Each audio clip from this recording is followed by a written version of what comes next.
Alright, so today we're out here. We are measuring for new fenders for this trailer. As you can see, the fenders are pretty well banged up. I gotta measure how much steel I'm gonna need to make the fenders over the wheels. That's a dimension of a toolbox. I have a pair of toolboxes that were made to go over the wheel wells of a pickup truck. I'm going to try to incorporate them into my trailer fenders to make something kind of like that. I know my sketches are bad, but basically each fender itself will have a toolbox on either side that I can keep my chains and straps in. So, as you can see at the moment, I've got my tape measure laid out. I'm thinking the top flat part will probably be 5 feet. That should cover the tires, angled down in the back, and then in the front it'll angle down, kick forwards, so that it'll support the toolbox. I may end up going ahead and shortening that later, but I think when I go to order steel I will use a 5-foot measurement. So this here gives you the idea of what exactly I'm trying to create. I've got 2 of these WeatherGuard fender weld toolboxes. There'll be one on either side of this trailer. I'm going to make fenders that match the angle of where it's cut out for over the fender well, and we'll have pieces stick out over here for it to sit on, and then we'll make the fenders. And I'm probably going to skin the top of the fenders with some scrap roofing tin that I have laying around. So that's kind of what we're going at. As I said, over here, this is kind of my crude drawings. I'm starting to get some measurements down. Up here, taking some measurements to figure out how much angle iron I got to buy to do this.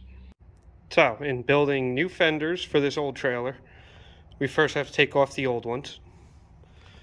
What's involved in that is I got to knock out the little lights that I have in here. Get those out of the way.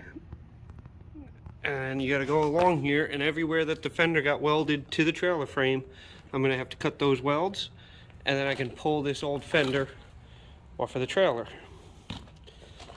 And the reason we're replacing these fenders is right here. They are very, very rusty. And at this point, pretty much anything you try to do to close them up like this is just going to start burning holes right through them. They're really paper thin at this point. So I'm going to make this trailer nice.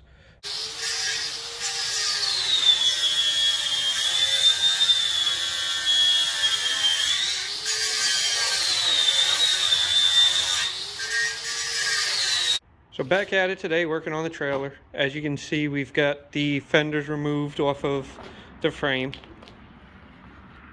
Come back here. I've already went and cut the first piece of angle that's going to make the new fender. That's going to sit there. Come out. I'm not 100% sure if this is how far out it's actually going to stick. Seems a little bit much, but I do need that entirety of that box to be able to sit on it. So we'll weld it up to the frame there, get the box set on there, and see how it looks. So we can see if we need to make these shorter or longer. So now what I've been talking about is starting to make sense. So these fender boxes are going to sit there, be able to store my straps and my chains in that, and then I'm going to build fenders that are going to come out the back, and it's going to go over the back tire as well. But this way I can actually store my straps and rigging for this trailer will be stored on the trailer. So it'll always be there and ready to go, and I'll still have room to throw some tools and whatnot in there when we go ATV riding, so that I'll have a place to store everything. So yeah, hopefully it is starting to make sense of what I was explaining at the beginning of the video as far as how I was setting up these toolboxes.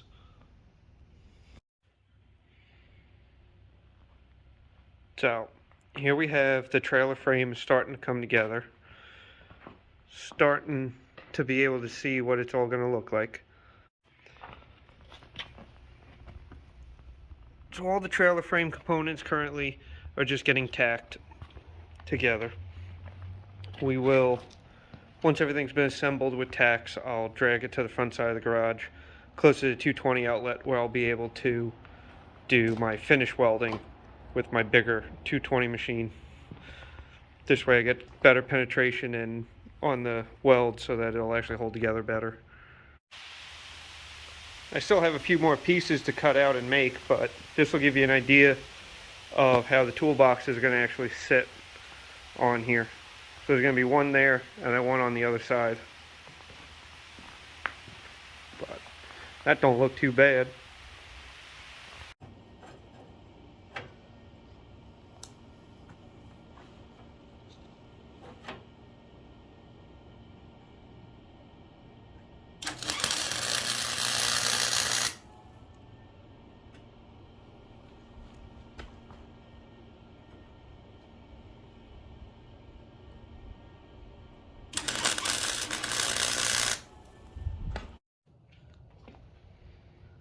So here we are.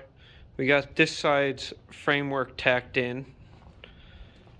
Now you can see what the fender shape's going to look like without the toolbox on it. And over there, I've started putting together the other side's fender, but we got a little bit of weather's going to be moving in tonight, so I'm kind of getting chased out because the temperatures are starting to drop and the winds are starting to pick up out here. But yeah, here's today's update, and got this side's fender all tacked together. So both sides on the trailer, the main fender framework is all tacked in to place.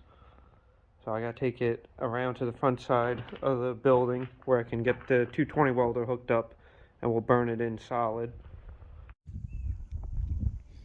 So here we are, trailer's now pulled down in front of the garage. I'll be able to wheel my 220 welder through that door, and we will go ahead and finally burn in all of the framework for the fenders. So I got my Eastwood MiG 180 over there on the cart with 75/25 in the tank. This fender over here is still just tacked in, and then to compare it, over on this side, this fender that I've already burned in. You see, I went ahead and I ran some beads. Now, I'm not going to brag about these welds because in all honesty, I've seen better. I am not the best welder out there. I'm getting better with every project I do. I've pretty much self-taught myself how to do this. So, but I just want to prove that you don't need formal welding training to actually make something cool.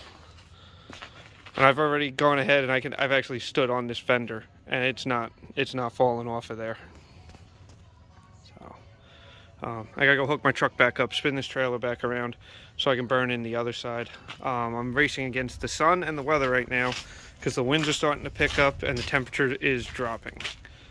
So sorry if I don't get any action shots. I promise I'll get some actual footage of this welder at work on one of the next projects.